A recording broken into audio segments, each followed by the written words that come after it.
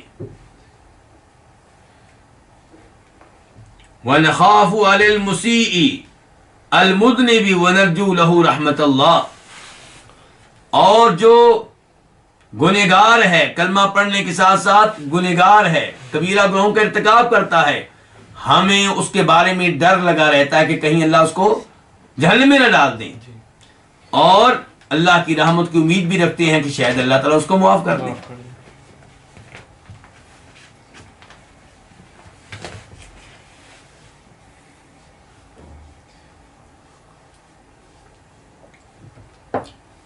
اب آئیے امام طحاوی کی طرف، جن کے عقیدے کا نام کیا لکھے ہوئے عقیدے کا العقیدۃ الطحاویہ، امام طحاوی کا لکھا ہوا تحریر کیا ہوا عقیدہ. اور یہ وہ عقیدہ ہے، یہ عقیدے کی وہ کتاب ہے جسے باقاعدہ سلفی حدیث مدارس میں پڑھایا جاتا ہے. حالانکہ امام طحاوی کون ہیں؟ حنفی ہیں، حنفی. لیکن مسئلہ یہ ہے کہ حنفی لوگ امام ابو حنیفہ رحمہ اللہ کی فقہ کو لے لیتے ہیں، ان کے فتاوی کو لے لیتے ہیں، جن فتاوی کا تعلق ہے کس سے؟ نماز روزے سے، زندگی کے معاملات سے، عبادات سے، لیکن امام ابو حنیفہ رحمہ اللہ کا عقیدہ نہیں لیتے. تو یہاں پہ امام طحاوی کہتے ہیں وَلَا نُنزِلُ أَحَدًا مِّنْهُمْ جَنَّةً وَلَا نَارًا،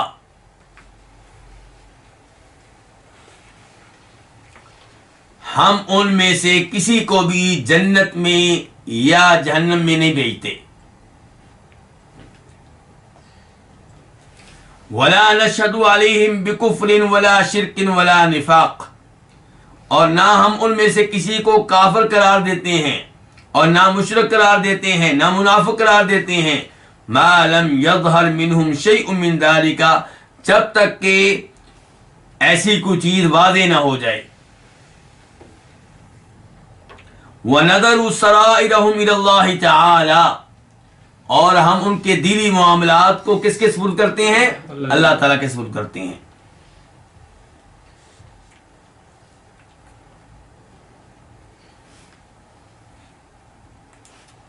اور امام طحاوی اپنی اسی کتاب میں ایک اور جگہ پہ کہتے ہیں وَنَرْجُو لِلْمُحْسِنِينَ مِنَ الْمُؤْمِنِينَ أَن يَعْفُوا عَنْهُمْ، ہم امید رکھتے ہیں کہ مومنوں میں سے جو نیکوکار ہیں اللہ تعالیٰ ان کو معاف کر دیں گے. ہم کیا رکھتے ہیں؟ امید رکھتے ہیں. وَيُدْخِلَهُمُ الْجَنَّةَ بِرَحْمَتِهِ، اور ہم امید رکھتے ہیں کہ اللہ ان کو اپنی رحمت سے کہاں بھیج دے گا؟ جنت میں. وَلَا نَأْمَنُ عَلَيْهِمْ، لیکن ہم ان کے معاملے میں بے خوف نہیں ہیں، ڈر لگا رہتا ہے ہمیں کہ شاید اللہ تعالیٰ جنت میں نہ بھیجے. وَلَا نَشْهَدُ لَهُمْ بِالْجَنَّةِ، اور ہم ان کے حق میں جنت کی گارنٹی نہیں دیتے، جنت کی گواہی نہیں دیتے. وَنَسْتَغْفِرُ لِمُسِيئِهِمْ، اور ان میں سے جو گناہگار ہے ہم اس کے لیے دعائیں مغفرت کرتے ہیں. وَنَخَافُ عَلَيْهِ، اور ہمیں اس کے بارے میں ڈر بھی رہتا ہے.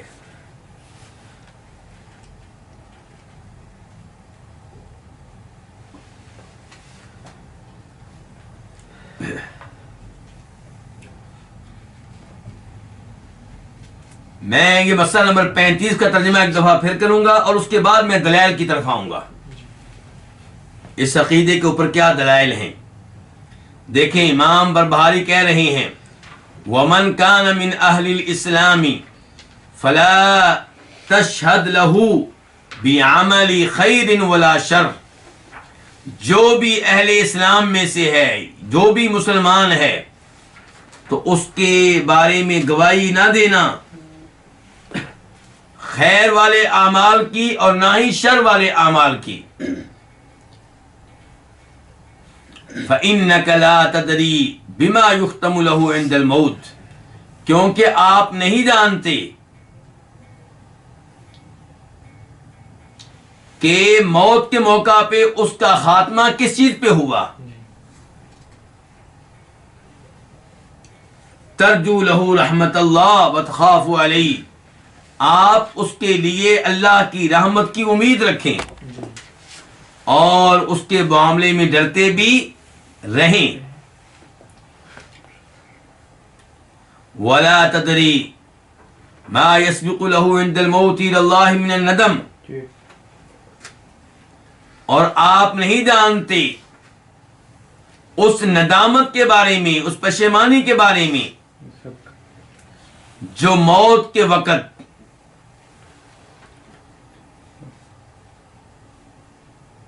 اس کے حق میں اللہ تعالی کی طرف سبقت لے جاتی ہے، اور آپ نہیں جانتے اس کو جسے اللہ تعالی واقع کرتے ہیں اس موقع پہ، اس وقت میں.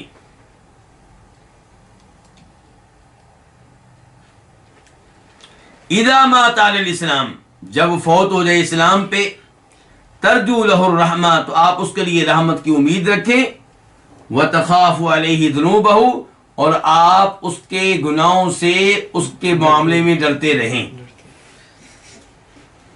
اب آتے ہیں دلائل کی طرف. پہلے نمبر پہ حدیث جو پیش کرنے لگا ہوں یہ بخاری شریف کی ہے، نمبر ہے 2898، 2898.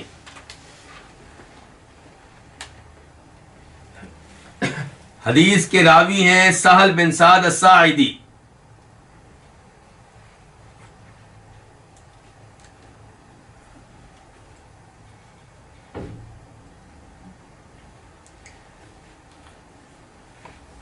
اس حدیث کا مفہوم اور خلاصہ یہ ہے کہ ایک غزوہ میں، ایک معرکہ میں، ایک شخص مسلمانوں میں سے بڑی جوانمردی کے ساتھ، بڑی دلیری کے ساتھ لڑ رہا تھا. صحابہ کرام اس کو دیکھ کے بڑے متاثر ہو رہے تھے. تو آپ نے فرمایا اما انہ من اہل النار، توجہ سے میری بات سن لو، دھیان سے میری بات سن لو کہ یہ آدمی جہنمیوں میں سے ایک جہنمی ہے.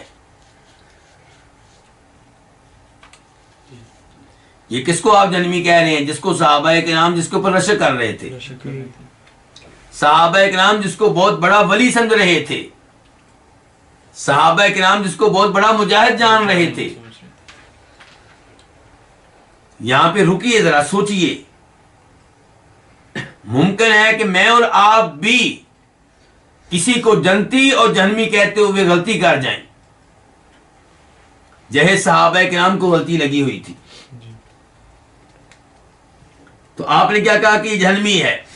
تو ایک آدمی جو ہے اس نے کہا کہ میں اس آدمی کا پیچھا کرتا ہوں، میں دیکھتا ہوں چکر کیا ہے، معاملہ کیا ہے. ہم اس کو مجاہد جان رہے ہیں اور اللہ کے رسول فرما رہے ہیں کہ جہنم میں جائے گا. تو وہ آدمی اس کے پیچھے پیچھے، اور وہ آگے کیا کر رہا ہے؟ وہ لڑ رہا ہے، کافروں کی گردنیں اڑا رہا ہے.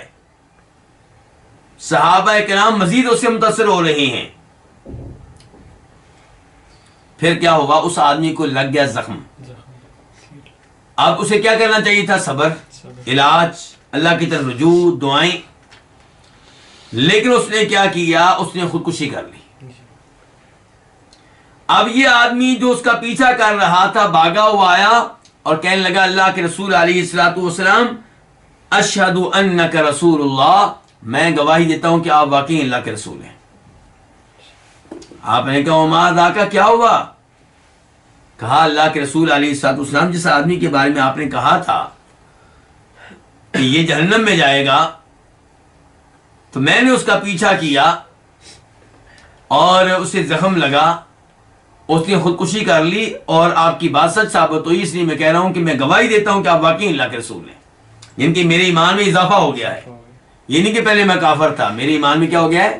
اضافہ ہو گیا، یقین اطمینان میں اضافہ ہو گیا ہے. تو آپ نے کہا تھا اس موقع پہ ان الرجل لیعمل بعمل اہل الجنہ فیما یبدو للناس وہو من اہل النار. ایک آدمی جنتیوں والے اعمال کر رہا ہوتا ہے، لوگوں کی نگاہوں میں وہ اعمال کون سے ہوتے ہیں؟ جنتیوں والے، لیکن اللہ تعالیٰ کے ہاں وہ آدمی کن میں سے ہوتا ہے؟ جہنم والوں میں سے ہوتا ہے۔ اور فرمایا وَإِنَّ الرَّجُلَ لَيَعْمَلُ بِعَمَلِ أَهْلِ النَّارِ فِيمَا يَبْدُو لِلنَّاسِ وَهُوَ مِنْ أَهْلِ الْجَنَّةِ، کو اور آدمی جہنمیوں والے اعمال سر انجام دے رہا ہوتا ہے اور لوگوں کی نگاہوں میں وہ جہنمی ہوتا ہے، جبکہ اللہ تعالیٰ کے یہاں وہ کون ہوتا ہے؟ جنتی۔ تو اس کو آخری موقع پہ پھر توفیق مل جاتی ہے کس چیز کی؟ اسلام قبول کرنے کی، ایمان لانے کی۔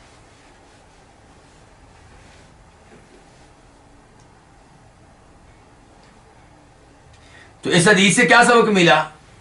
کسی کو جنتی ہے جنت، کہ صحابہ کرام جس کو مجاہد اعظم جان رہے تھے اور اس نے کلمہ بھی پڑھا ہوا تھا، ظاہر اللہ کے رسول کے زمانے میں تھا، صحابی بھی تھا،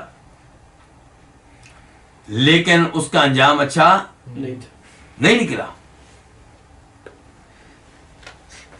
کئی علماء کرام نے لکھا ہے کہ شاید وہ منافق تھا، اس نے کلمہ اندر سے پڑھا ہوا نہیں تھا۔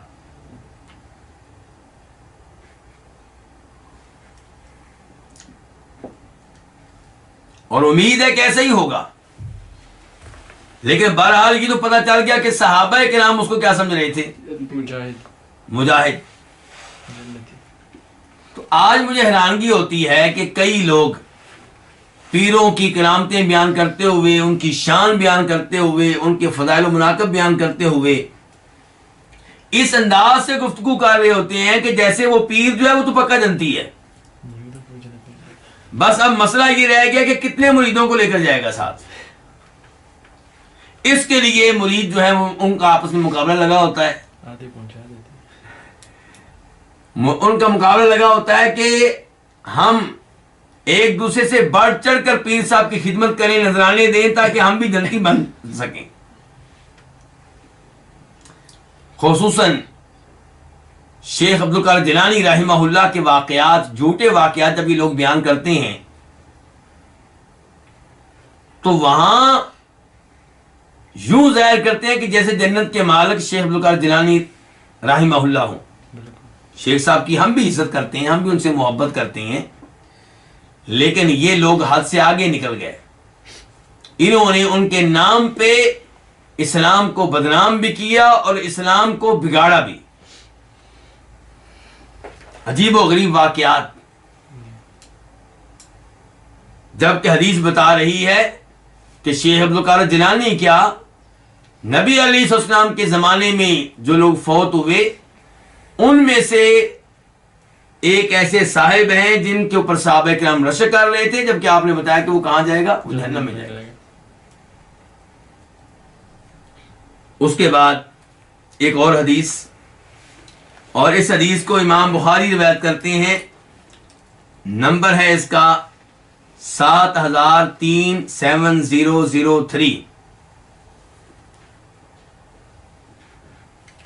راویہ ہے ام العلا، انصاری عورت ہیں۔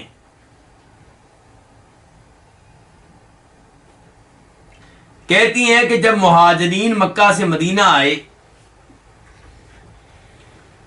تو انہیں تقسیم کر دیا گیا، اور تقسیم کس طرح ہوئی ہے؟ قرآن اندازی کے ذریعے۔ تقسیم کیسے ہوئی ہے؟ کون سا مہاجر کون سے انصاری کا بھائی بنے گا؟ ام علا کہتی ہیں ہمارے حصے میں کون آئے؟ عثمان بن مظعون۔ ہمارے حصے میں کون آئے؟ عثمان بن مظعون۔ کہتی ہیں ہم نے ان کو اپنے گھر میں رکھا تو وہ بیمار ہو گئے، اور یہاں پہ وہی بیماری مراد ہے جس بیماری میں بعد میں وہ فوت ہوئے۔ کہتی ہیں کہ جب وہ فوت ہوئے تو انہیں غسل دیا گیا، کفن پہنا دیا گیا، تو اللہ کے رسول علیہ الصلوۃ والسلام تشریف لائے۔ آپ نے کہا، تو کہتی ہیں میں نے کہا آپ کی موجودگی میں، رحمت اللہ علیہ ابا صائب، اے ابو صائب، کس کو کہا جا رہا ہے؟ عثمان بن مظعون کو۔ اے ابو صائب، اللہ کی رحمتیں تمہارے اوپر نازل ہوں۔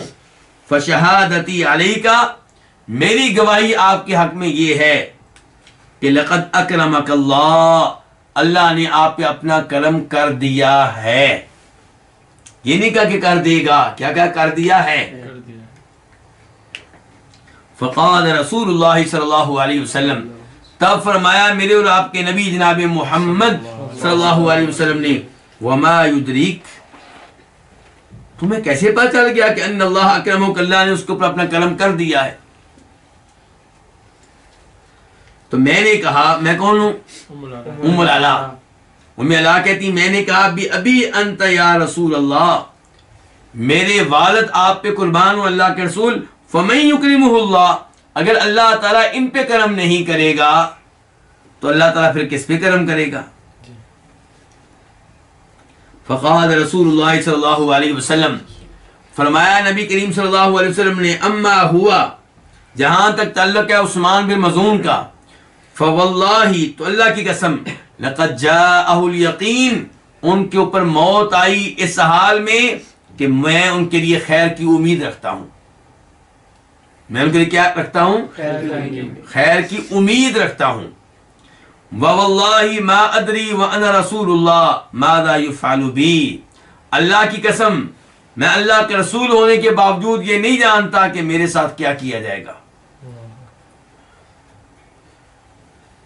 کیا اللہ کے رسول نہیں جانتے تھے کہ آپ کو حوض ملے گا بہت بڑا، آپ شفاعت کر سکیں گے لوگوں کی، آپ ہی سب سے پہلے جنت کا دروازہ کھلوائیں گے؟ کیا آپ نہیں جانتے تھے سب باتیں؟ علماء کرام لکھتے ہیں کہ اس وقت تک شاید آپ یہ باتیں نہیں جانتے تھے. یہ جانتے ہوں گے کہ میرا انجام اچھا ہوگا، میری بہترین مہمان وادی ہوگی، لیکن تفصیلات لگتا ہے کہ اس وقت تک آپ نہیں جانتے تھے جب آپ نے یہ بات کہی ہے کہ اللہ کی قسم ان پہ موت آئی. کن پہ؟ عثمان بن مظعون پہ، اس حال میں کہ میں ان کے لیے خیر کی امید رکھتا ہوں، اور اللہ کی قسم میں نہیں جانتا جبکہ میں اللہ کے رسول کو میرے ساتھ کیا کیا جائے گا. تو ام علا کہتی ہیں واللہ لا ازکی بعدہ ابدا، اللہ کی قسم اس واقعے کے بعد میں کبھی بھی کسی کا تزکیہ نہیں کروں گی، کبھی بھی کسی کو پاک صاف قرار نہیں دوں گی، کبھی بھی کسی کو جنتی قرار نہیں دوں گی. دیکھیں جی، ادھر صحابہ کرام رشک کر رہے تھے لیکن نتیجہ کچھ اور نکلا. ادھر ام علا کھل کر عثمان بن مظعون کا نام ان کی تحدید کر کے ان کے حق میں گواہی دے رہی تھی کہ ان پہ کرم ہو چکا ہے، ان کی جنت مل چکی. تو اللہ کے رسول نے خبردار کیا کہ نہیں، میں اللہ کے رسول ہونے کے باوجود اپنے بارے میں نہیں جانتا میرے ساتھ کیا ہوگا، کہ تم لوگ کیسے ایسی گواہی دے دیتے ہو. تو ام علا نے پھر کہا تھا کہ اللہ کی قسم آئندہ میں ایسا کام نہیں کروں گی. تیسرے نمبر پہ ہمارے پاس حدیث ہے، حدیث انس. مسند احمد میں اس کا نمبر ہے 12214، 12214.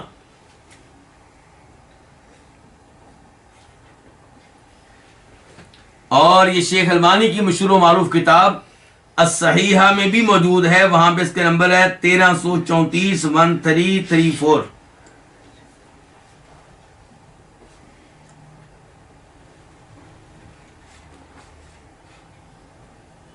تو فرماتے ہیں اس حدیث میں نبی کریم صلی اللہ علیہ وسلم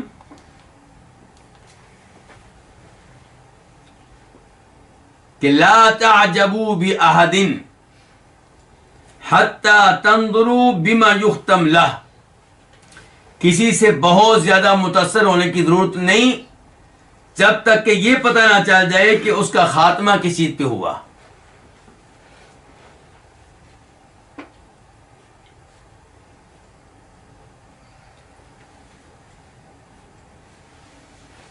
فإن العامل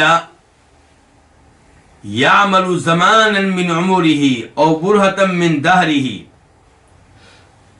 کیونکہ عمل کرنے والا ایک عرصے تک عمل کرتا ہے،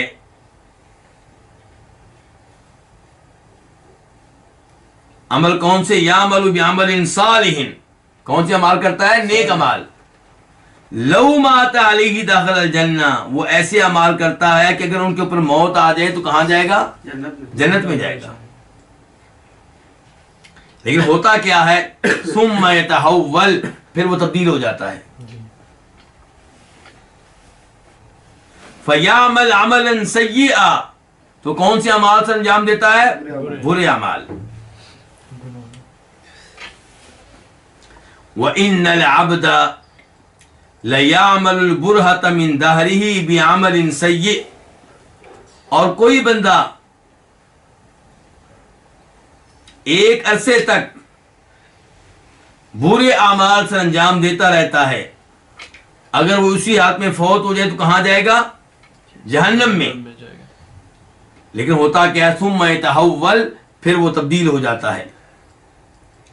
فَيَعْمَلُ عَمَلًا صَالِحًا، تو وہ کون سی عمال سے انجام دیتا ہے؟ نیک عمال. وَإِذَا أَرَادَ اللَّهُ بِعَبْدٍ خَيْرًا اسْتَعْمَلَهُ قَبْلَ مَوْتِهِ، اور جب اللہ تعالیٰ کسی بندے کے ساتھ خیر کا ارادہ فرماتے ہیں تو اللہ تعالیٰ اسے اس کی موت سے پہلے کیا کرتے ہیں؟ اس کے موافق عمل کی توفیق دیتے ہیں، اس کو نیک اعمال کی توفیق دیتے ہیں، اس کو استعمال کرتے ہیں. تو صحابہ کرام نے کہا اے اللہ کے رسول کیف یستعملہ، اللہ تعالیٰ اس کو کیسے استعمال کرتے ہیں؟ قال یوفقہ لعمل صالح، آپ نے فرمایا کہ اللہ تعالیٰ اس کو نیک اعمال سے انجام دینے کی توفیق دیتے ہیں. ثم یقبضہ علیہ، پھر اللہ تعالیٰ اسے اسی پہ موت دے دیتے ہیں.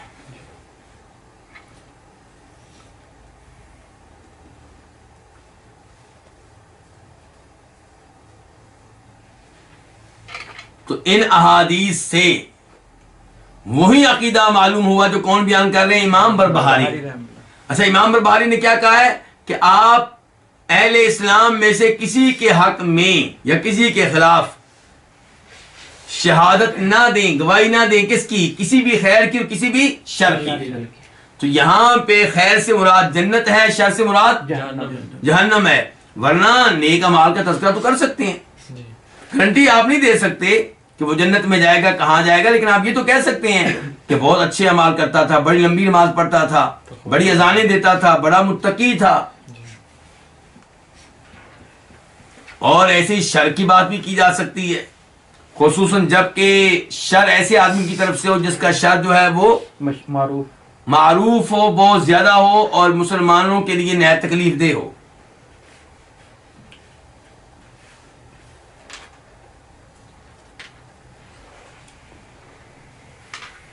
تو آج کے درس کا یہیں پہ اختتام کرتے ہیں، اور یہ خلاصہ کلام ہے کہ نام لے کر آپ کسی کے حق میں جنت کی گارنٹی نہ دیں، چاہے وہ جس کے بارے میں آپ حسن ظن رکھتے ہیں وہ جتنا بھی نیک متقی پرہیزگار ہو، جو بھی ہو.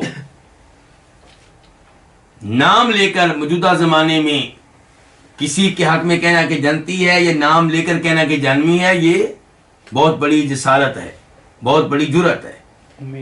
امید کی جا سکتی ہے. آپ کہیں کہ مجھے امید ہے کہ وہ شہید ہے، انشاءاللہ وہ شہید ہے.